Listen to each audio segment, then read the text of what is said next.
Hey, what's up, guys? I'm Mark again. Back to talk about some more fantasy football.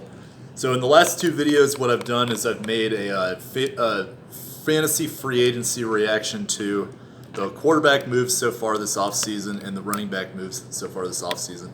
So, now I'm going to move to the last major position of the skill players that you'll find in fantasy football, and that's going to be both the receivers and tight ends. And there's not a ton of high impact moves so far, so I'm going to kind of lump it all into one. But we got a pretty busy video here with a lot of information to cover, so I'll move right into it. But one of the first things that I want to start out with by just making a point about when I get into this is that this is going to be a very deep wide receiver draft class that's coming up this week. So a lot of these teams haven't necessarily filled their voids with the pass catchers on their team because they're still waiting to get them in the draft, because there's a lot of guys like Jerry Jeudy, CeeDee Lamb, Ruggs, people like that they're going to kind of put into those positions, but still waiting to kind of get the full picture on that. We'll know more next week, but this is so far just a preliminary reaction to these moves so far. And like I kind of said, because of the coronavirus, there hasn't really been a lot of these free agent moves so far, partially because people aren't really able to travel and get to visit with these teams as easily as they would ideally like. So the draft is going to be the big thing to keep an eye on with these receivers, but there are some out there that moved, and I think they could be interesting to look out for this year. So I'll start with the wide receivers. So the biggest wide receiver move that happened this offseason was DeAndre Hopkins getting traded to Arizona in a ridiculously one-sided trade that I don't understand why Bill O'Brien did that, but he backed it up the other day saying like, oh, wait and see what happens. But it's just like, well, I mean, still that doesn't take away from the fact that you got almost no value out of DeAndre Hopkins compared to what Minnesota had to give up, or excuse me, like what Minnesota got in return compared to for their Stefon Diggs trade. It's just like, I don't know what Houston's doing, but in Arizona, I think DeAndre Hopkins is interesting because he's always been a guy that I've really liked in Houston because he's mostly the number one option. There's not really a very close second. Will Fuller is close at times, but Will Fuller is also hurt so often that it's really, a lot of times it was just Hopkins, and then the next up was maybe Kiki Kuti. It's kind of a toss-up of who's going to be next. So because of that, Hopkins got a huge amount of volume. But in Arizona, it's going to be a little different because, one, Arizona is a lot better at running the football. They're going to involve Kenyon Drake.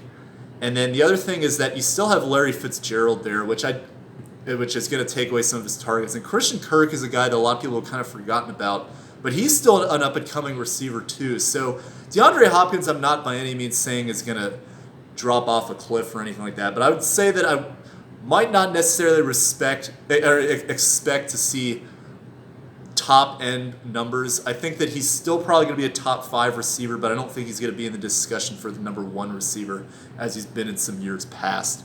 So keep an eye out for that, but he's still going to be incredibly valuable this year. For the rest of the Arizona receivers, I think that Christian Kirk kind of takes a down tick a little bit because he was trying to emerge as the number 1 guy, but kind of had some inconsistencies. So a little down on him, but he could still be a decent sleeper because I think a lot of people are kind of aren't really paying attention to him. And I'm really down on Larry Fitzgerald because he's getting old. It's been kind of evident the last 2 seasons that he's on the decline. I mean, this guy is really only getting drafted because of the hype that he had almost 10 years ago, it seems, at this point. So I would just personally pass on Larry Fitzgerald.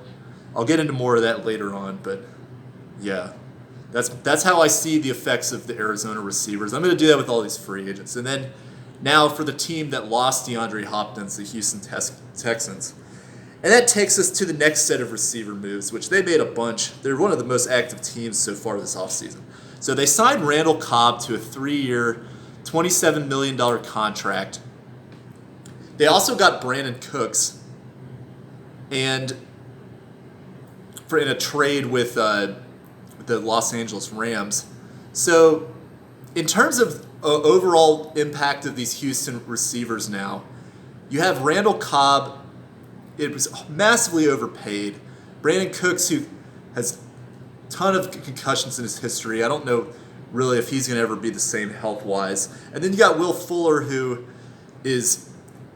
could have a ton of opportunity, but he can't stay healthy either. So I don't know what to make of this receiving core at all. I mean, I almost would be willing to take a risk and say that Kiki Kuti might end up being their best receiving option on this team in terms of overall health and consistency. But then again, I don't know what his role is going to be with Randall Cobb either. So I'm not high on any of these receivers right now. I think the ones that have name value like Cooks and Fuller are going to be drafted way too high. Kuti and Cobb, I don't know what exactly you're getting with them. So Houston is just an absolute mess at receiving core. Just stay away from all them for now unless things significantly change. And then let's take a look at the teams that lost Cobb and Cooks. So the Los Angeles Rams are kind of down to really just Cooper Kupp now as their proven receiver and Robert Woods. I think Cooper Kupp is going to have a huge increase in value. Robert Woods is kind of had a little bit of a down year last year, but he's still a very consistent receiving option who is very good in PPR because he catches a lot of receptions, even though they might not necessarily be for touchdowns. So I would look to them as their top two receivers, and then the Rams were a lot more successful using a two tight end approach with Higbee and Gerald Everett. So I would, as the season went along last year, so look to those two to potentially get some more value in this offense moving forward. But it's going to be interesting to see what the Rams do because they've relied so much on Todd Gurley to kind of balance out their running game with their passing options. And now they don't have him anymore. They're going to have to figure out that situation. Talked about that last week a little bit. Dallas, on the other hand, pretty much signaling they're going to be going with Amari Cooper and Michael Gallup. New head coach Mike McCarthy likes to throw the ball down the field, and those are two really good options for him. I think Gallup is especially going to be more of a sleeper. I don't really like Amari Cooper so much because he has some games where he gives you this insane fantasy production, but then he also has games like against the Eagles where he gets one target and no catches. Or I don't remember exactly what the stat line is, but I know he put up an absolute 0 in that game and possibly the biggest game of the season for that team. So I don't trust Amari Cooper, but he could get a lot of opportunity this year. Another move that happened. So Stefon Diggs traded to the Buffalo Bills. So interesting trade because I think that Stefon Diggs is definitely going to be the number one receiver moving forward. But I don't know necessarily if that's going to mean that he's going to all of a sudden break out into this elite wide receiver fantasy-wise because Stefon Diggs is very inconsistent. He's shown that last year at times. And I think a lot of that was partially because of Minnesota likes to run the ball. But also, if you look at it, Adam Thielen was hurt for a lot last year with a hamstring injury. So Stefon Diggs was the number one receiver for the Minnesota Vikings then, and he had some games where he was competing against guys like Bissy Johnson and Laquan Treadwell, who we're going to get into in a little bit. Like people like that, and he's still only putting up like 3 catches for 1 yard, it seems, or something like that. So just insanely unproductive, inconsistent games time to time. So I'm a little cautious going into what Stefon Diggs is going to be because Cole Beasley, I think, is still going to have his role as that pass-catching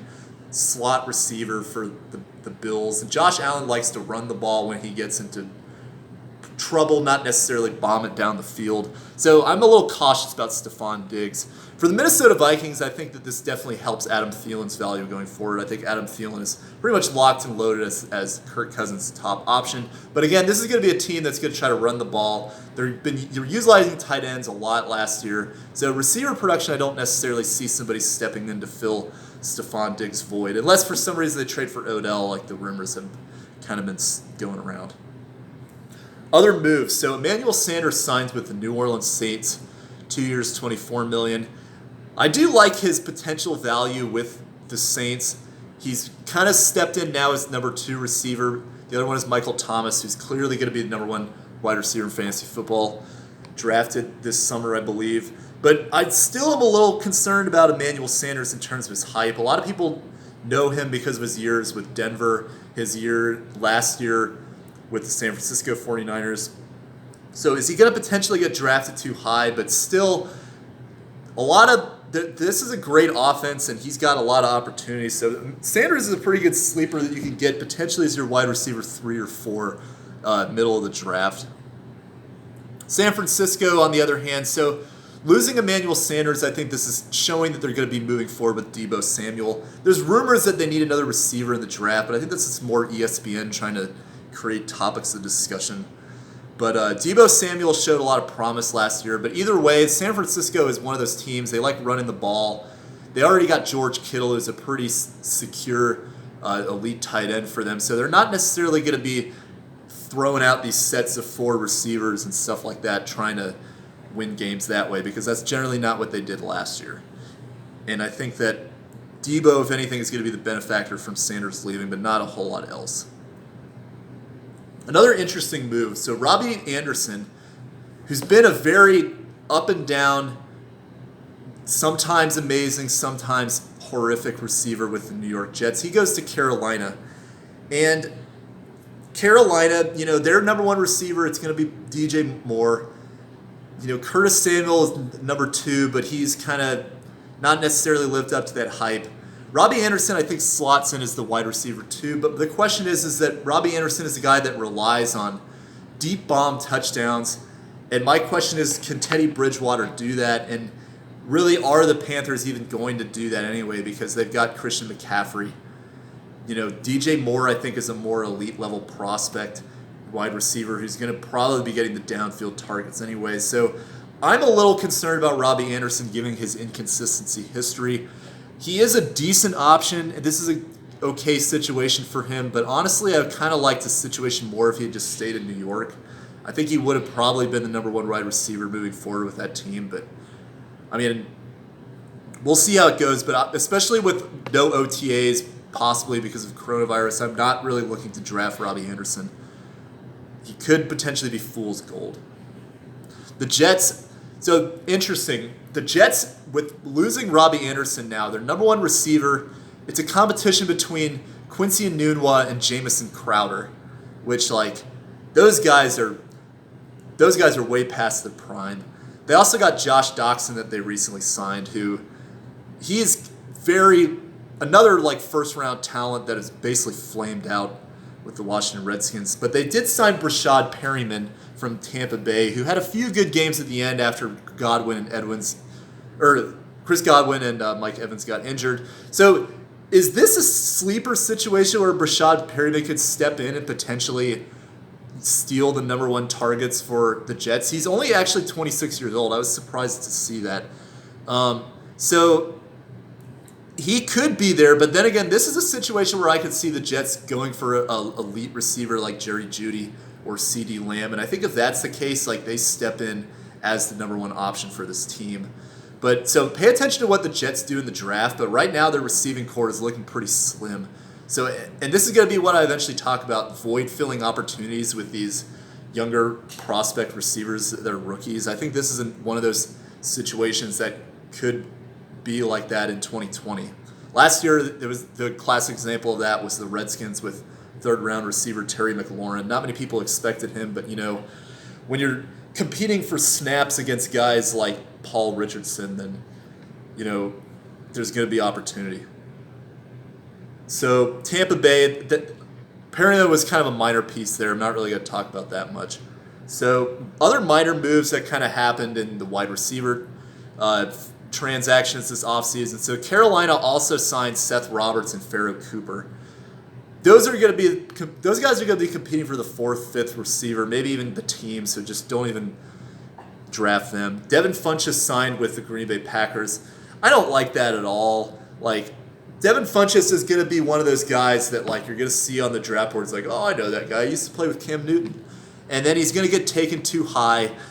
And then people are going to say that oh, well, he's got the number 2 wide receiver option now with Green Bay because Geronimo Allison's gone. It's only Devontae Adams. But modest gain, a guy who has a proven history of just not doing anything special. This is another situation where watch out for the rookies that are going to come in because they could step into this number 2 role. Or a guy like Alan Lazard, who I think is another sleeper. San Francisco signed Travis Benjamin. Don't pay any mind to that.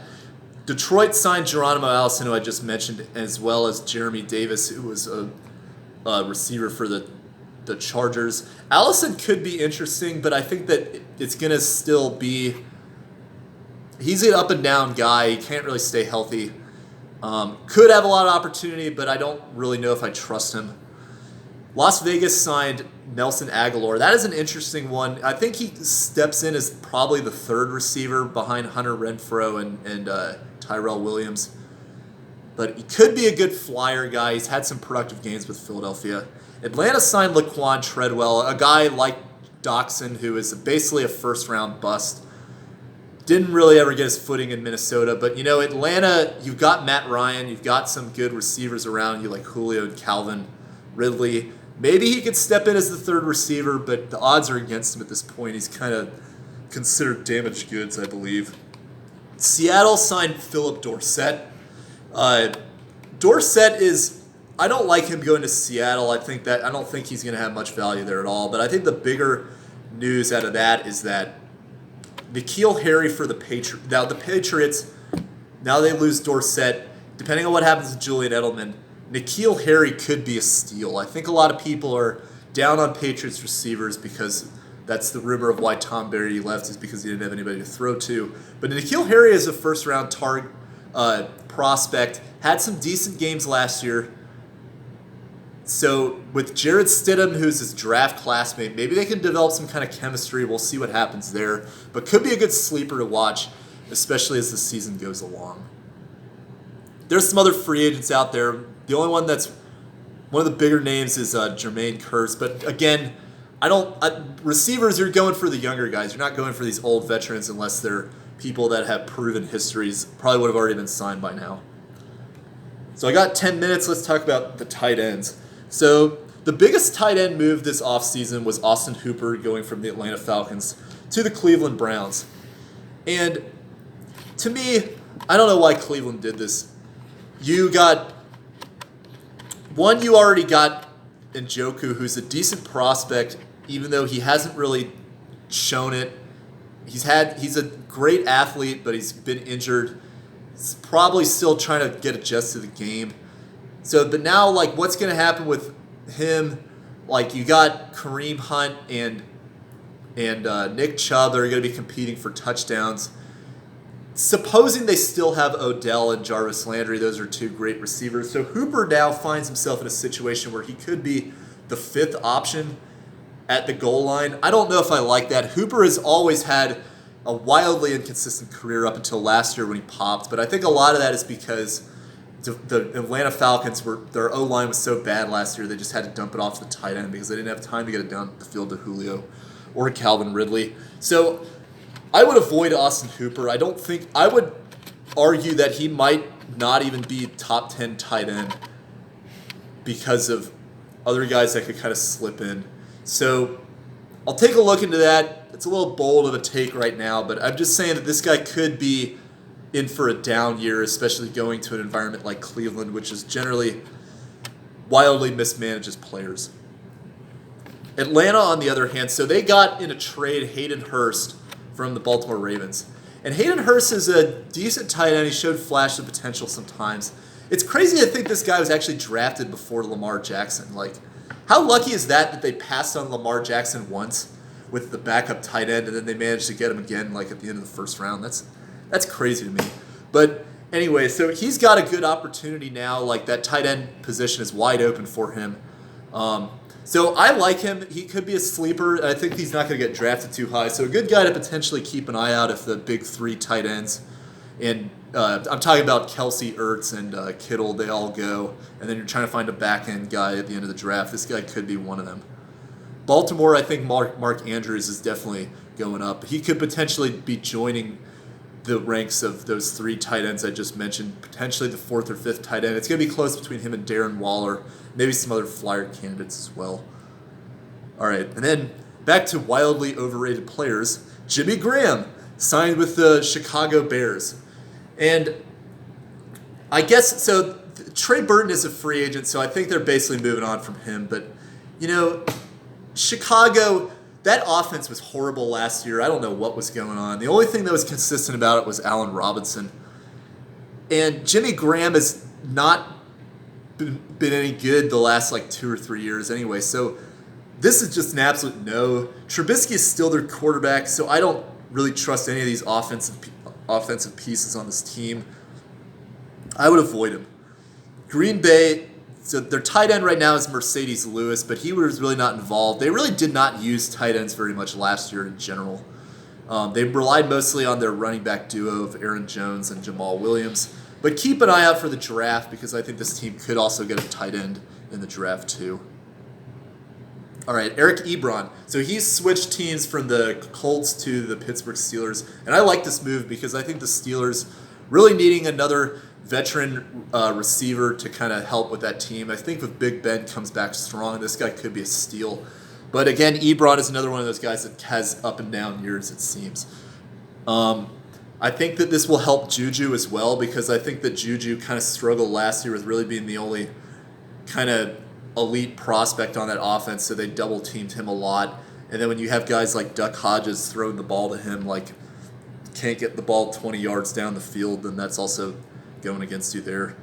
So, but a good move for Pittsburgh. Indianapolis, I think this is going to definitely help Jack Doyle, a good tight end prospect who's generally not ever really been able to break out because of Eric Ebron also being there. But keep an eye out for Mo Alley Cox too. This is a very talented tight end that they had, a former basketball player at VCU. And he is a physical freak. And I think that he could potentially steal some of Doyle's touches, and maybe they go back to that 2 tight end approach. It's going to be interesting to see what this offense does with Phillip Rivers moving forward. The sleeper move is Tyler Eifert signed with Jacksonville. So Jacksonville, looking at their team right now, you know, they still have DJ Chark, who's a decent receiver. Leonard Fournette, people have mixed opinions on him, but they really struggled to find a whole lot at their skill position players other than that. So maybe Eifert can kind of sneak in and get some goal line touchdowns, give them some solid production. If Minshew's under pressure a lot, he's got to just dump it to the tight end, could get a lot of receptions. So Eifert could be a good value. But again, this is another guy that struggles to stay healthy. But when he is healthy, he's proven that he can be a very effective player. So keep an eye out for that. I'm interested to see where he goes in the draft board.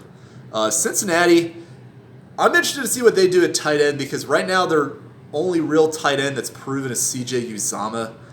That guy is not really that anything special, so maybe they might go draft to try to get somebody else to kind of step into the tight end.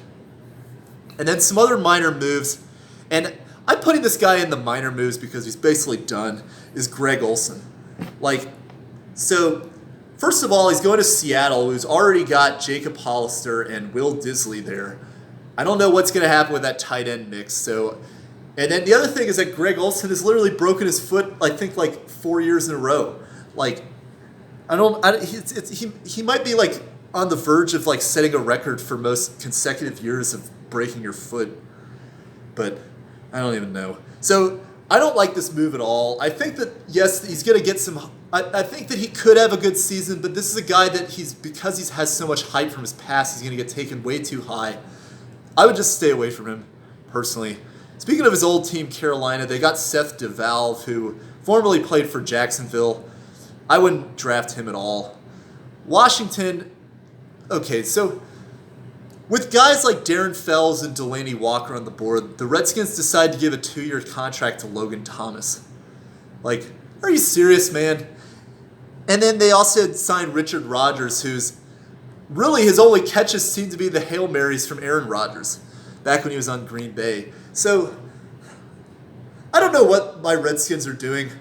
It's so tough to be a fan of that team. It's just maybe Ron Rivera can turn us around, but especially the last 2 years have just been abysmal. But I don't even want to. The last 10 years have kind of also been that way to a degree. A sleeper move. So Kansas City signed Ricky Seals-Jones. So another elite talent, another really talented athlete, tight end who really never got an opportunity to shine. Kind of in the similar mold of David Njoku. But Ricky Seals-Jones was a Cardinal, then he went to the Browns, now he's on the Chiefs.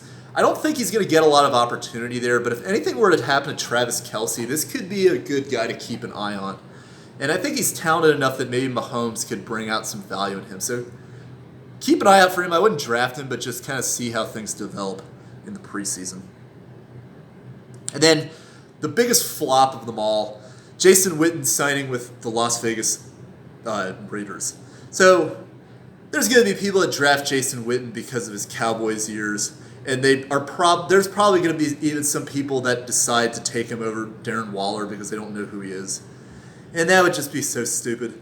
And then you also still got Foster Moreau there, to my knowledge. So my only conclusion is that he wants to go there to just hang out with John Gruden. Like, all they got to do at this point is just get Booger McFarland to come out of retirement to go to the Raiders too. I mean, and then he get out of the Monday night booth, which nobody wants him there anyway. So, but don't draft Jason Witten. Like, that guy is not going to give you any value this year. I'm honestly surprised he's still even playing. But anyway, so that's all that I got. That's all the receivers and tight ends that have happened so far in free agency. But pay attention to the draft this week. That's where you're going to find. There's going to be a lot of information that changes based on that. But I'm just kind of giving you a preview of kind of the moves that have happened so far. So yeah. Thank you for watching. And if you got any comments below, feel free to let me know what you think. And yeah. So thanks again. See you guys.